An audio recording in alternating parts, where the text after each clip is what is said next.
And this is a pretty remarkable story. If you don't have anything to see in the theater, I really recommend going to watch this movie. Right. This movie dramatizes a 2018 documentary of the same name, Last Breath, and it's about a saturation diver. Now, a saturation diver is a diver that goes and works on those underwater cables that are in the ocean. And this specific movie takes place in the North Sea, and they go in and they are in one of the most dangerous professions in the world. And they go in, they get pressurized, and they get sent underwater to do this type of maintenance. Now, this is a movie that if you're claustrophobic in any way, you might not like this movie. This movie also comes with a warning of light sensitivity warning that I've never seen in any other film that I've gone to. And that might just be, I went to go see it at an Alamo theater. I'm not sure if that's just specific to the Alamo or if that's specific to this movie, but I couldn't detect where the sensitive light was in the picture. And maybe I was just, I didn't quite understand what they were trying to reference, but I had never seen that. It was almost like a content warning for flashing lights.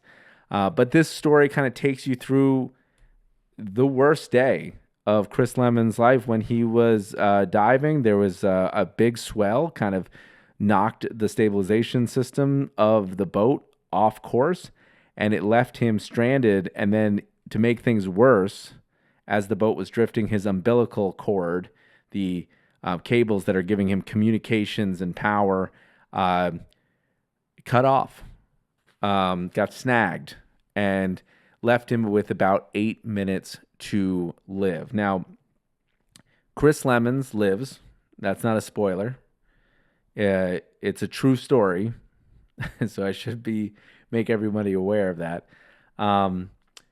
It's based on the 2018 documentary, right? Which seems like it's very, very good. If you've watched the trailer for it, it seems like it's more interesting, goes in more into depth about just kind of the absolute danger that they're going in. But the remarkable part about this story is the 28 minutes that he was underwater without oxygen and starving for oxygen, which is just absolutely miraculous. Coming out of this movie, I had one initial thought. There are not many true stories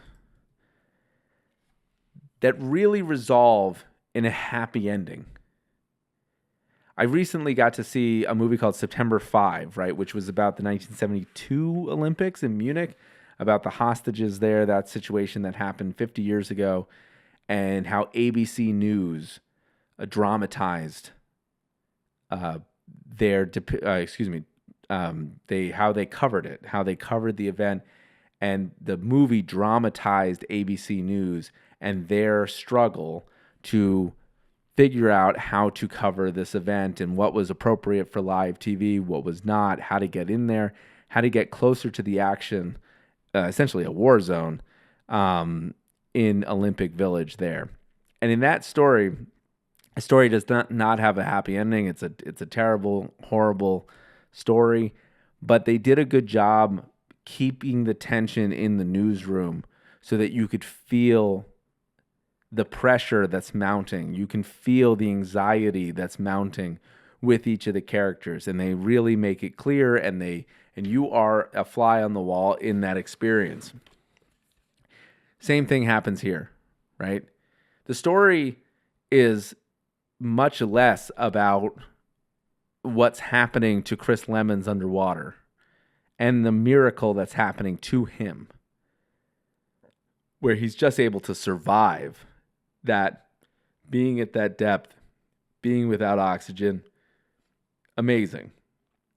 But the story is more centered on the crew, right? The people that go back for him, the people that have hardships on the ship, the people who are making the decisions, the life-saving decisions to go back for their man and try to get him back on board, back to the ship, and back with a fighting chance. That is the real drama, and they did a good job identifying that. So you spend a lot of time on the ship. as opposed to the depths of the ocean. That said, the filming quite impressive for being underwater. They do a good job setting the scene. Obviously, whenever somebody has this kind of uh, underwater filming, I immediately think, wow, there's a lot of pool diving and set building underwater. It just seems very, very, very hard and a very, very hard thing to accomplish. And they put you right there on the bottom of the North Sea where there's barely light. So the lighting is just beautiful. The set design, despite it being very minimal, beautiful. It makes you never want to have that job ever. It really hats off to the people who perform that kind of work because it is very, very impressive. And as I was kind of getting ready for this show, I did kind of stumble upon a um, Guardian article here from that came out March 4th by Sam Wollaston because I wanted to know a little bit more about these guys. I have their names here: Chris Lemons and then Dave Uosca and Duncan Alcock, who were the other two divers with Chris Lemons, who went and saved this guy. And there's a really interesting quote here that kind of pertains a little bit to the movie. It starts here. Again, this is from The Guardian. It goes, quote, "He reckons that of the 8 or 9 minutes of gas he probably had used 4 or 5. Quote, I won't pretend I wasn't scared or breathing hard. I realized that even if Dave had been there, the chances of him getting me back to a breathable environment before I ran out of gas were minimal. With nobody there, I decided that this was probably going to be it. In a strange way, that had a calming effect. The fear, the panic drained out of me. There was nothing I could do. I assumed a sort of fetal position and was overtaken by grief. A great sadness took over at that point," end quote. What was he thinking of in that moment? Quote, "I was at an exciting point in my life, early 30s, getting married the following year. We were in the process of building a house. I had all the hopes and dreams you have at that stage of children, travel, and it felt as if it was all going to be ripped away in the strange, lonely, ethereal place. I grew up in a middle-class family on the outskirts of Cambridge, and I remember thinking, quote, how is this dark, lonely place where I end my days? He also tells me he was worried, end quote. He also tells me he was worried that they were going to what they were going to find on his mobile phone, but then says he's joking. Lemons is very funny. That doesn't come across in the documentary that was made about his accident. And that's very true. Not only are those quotes really just remarkable from someone who's been through that kind of traumatic experience, and that we have even the ability for someone to convey what they felt like in that moment. I mean, most people in that moment are not coming back. But to have that experience of what it's like to be unconscious for that long, right? And what a miracle it is for that person to be back. But also, the despair and the loneliness. So it just kind of brings and adds value to the story being just amazing. But also the fact that he's able to joke about it because he wasn't hurt, right? Brings this story more to the fore and makes it more important. Finn Cook, who portrays him in the film, portrays him kind of as a newer diver, very much follow the rules. Personality was not there. The personality of the film does come from other places. Woody Harrelson does a great job as like this mentor, Duncan, who's the mentor diver to these guys.